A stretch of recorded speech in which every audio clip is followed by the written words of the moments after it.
I mean, clearly a couple months has really produced an amazing amount of production here, bloom-wise.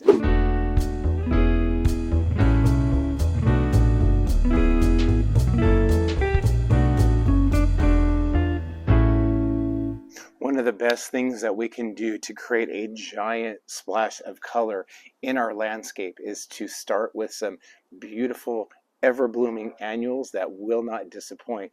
And guys, I'm here to tell you, I'm really excited about today's video because we're going to plant these annuals in our front planter. And I know, based on the history that I have with other annuals that are very similar to these, it's going to be a great season that will definitely showcase color in a way that will be unbelievable and so fantastic to see. So these annuals will be in addition to some shrubs that we have already in place out in the front yard, starting with our beautiful iceberg roses that bloom throughout the season multiple times, in addition to some beautiful evergreen boxwoods that give that nice evergreen structure that makes anything that you plant in front of them really pop. And it is kind of like the framework for a beautiful showcase of whatever we decide to plant annual wise. So everything that you see here, these will be placed on either side of the roses, and the lower ones down here will be planted in front of the roses to give that tiered effect from shortest to tallest. And then we were going to intermix some of that beautiful pink with yellow. The first one that you can notice right here, that's this beautiful pink, kind of blowing with the wind a little bit, is this really beautiful petite pink Carolee Gaura from Proven Winners.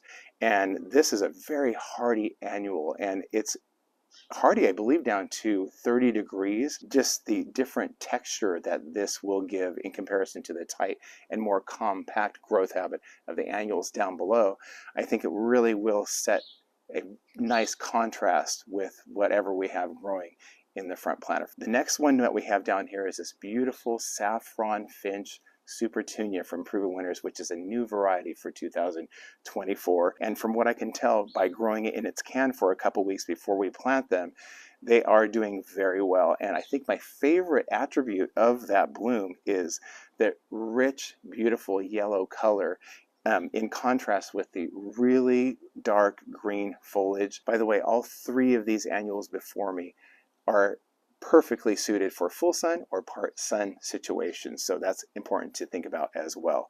But that Saffron Finch, in comparison or in contrast with the pink that surrounds it, I think is going to be really, really nice, and we'll see how they grow. Now, the last one that I want to talk about today is our beautiful Superbena Pink Cashmere, which is another new variety this year for 2024. And guys, I'm telling you right now, I ordered this variety along with a Saffron Finch, and it is doing an amazing job growing just super vigorously and really, really rich and green with that foliage. And the blooms are huge. I mean, look how huge they are. They're just stunning. And it's really neat when they open up, they're somewhat white and then they fade to a light baby pink. And it's just, I think, a really nice soft color that will go really well with the beautiful yellow and then the pink from the Gaura here. So I know that these two varieties aren't typically planted together, but I'm going to give it a try. Most of the time in the front, I try to plant Superbena with Supertunia Vistas, which are the most vigorous trailing petunia that you can buy, but I couldn't resist this yellow color, so it's going to be a kind of like an experiment to see how they do and how they play well with each other. In the front, I've always loved to put verbena with Supertunias because I like that contrast in not only color but also bloom type. And last year we had the Superbena Whiteout along with the Supertunia Vista Snowdrift. We went all white and it was beautiful, especially with our iceberg roses. And the year before that, we planted the new variety for that year, which was Jazzberry, Supertunia Vista Jazzberry, with the Superbena Imperial Blue. And those two bloom types, along with the contrasting color, were absolutely stunning. So I want to keep with that. I know that the growth habits of both of these may be a little bit different. The Superbena is going to be a lot more vigorous, and you can tell that right now by looking at how they're growing in their cans, but we'll see. And you know what? love to just kind of trial things and see if it works, and if it doesn't, then I won't do it again. But in the meantime, I think it's going to be just fine. So I have a couple things that I need to do out there first. I need to amend that soil because it's been a while, and these really could benefit from some nutrients in the ground. So I'm going to add some land and sea along with some organic raised bed soil that I really like a lot before I get them in the ground. So I'm going to go ahead and do that first. But in the meantime, enjoy that process, and then we will get to planting, and I'll show you how everything looks at the end of the video. So here we go, guys. Hope you enjoy.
All right, guys, thanks for sticking around to the end of the video, because you can see the end result of just planting a few of these powerhouse annuals in the flower bed.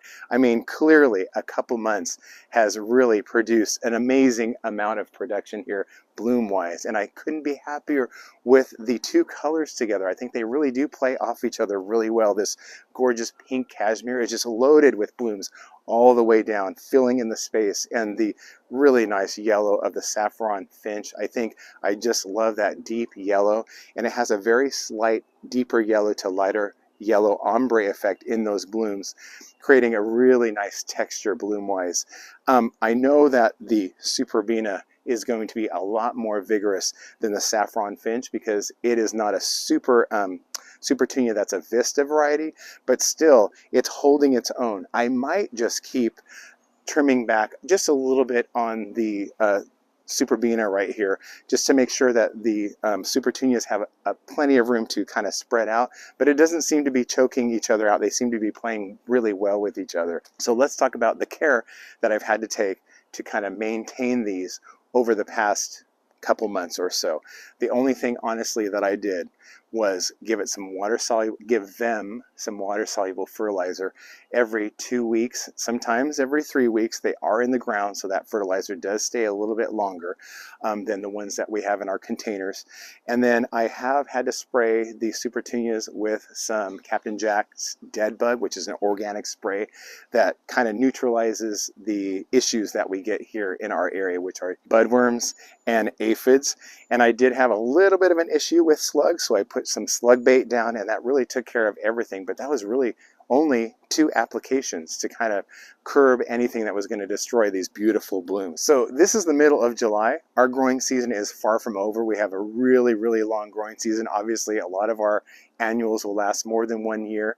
My annuals, oddly enough, that are in the ground don't typically last that way. I don't know why, but these will last well into November, and I'll definitely make sure to give you guys updates along the way, because I'm sure they're just going to spill over the front here. But even if they just stayed this size, it's absolutely beautiful, and it's achieving the look that we want in our yard, which is eye-catching color that will last throughout the season. And definitely this garden here, this flower bed, has struck up a lot of really interesting conversations with people passing by who are enjoying watching how they progress through the season. So thank you for watching, everybody. We're so thankful that you're here, and we hope to see you on our next video. Until next time, bye-bye, everybody.